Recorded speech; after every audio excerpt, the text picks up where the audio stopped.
দেখো এখানে দুটো গাছ একসাথে বড় হচ্ছে। হ্যাঁ, একটাতে লঙ্কা আছে আরেকটা গাছ পাশে। আজ আমরা একটি ইংরেজি শব্দ শিখব, অ্যাবাউট। অ্যাবাউট মানে কি?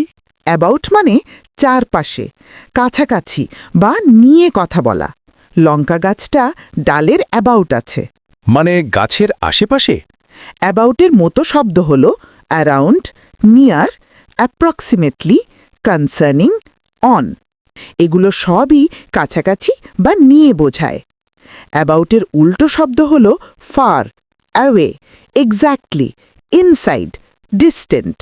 এগুলো মানে দূরে বা একদম নির্দিষ্ট। অ্যাবাউট একটি প্রিপোজিশন আর adverb. The chili is about here. আজকের শব্দ অ্যাবাউট। অ্যাবাউট মানে আশেপাশে বা নিয়ে।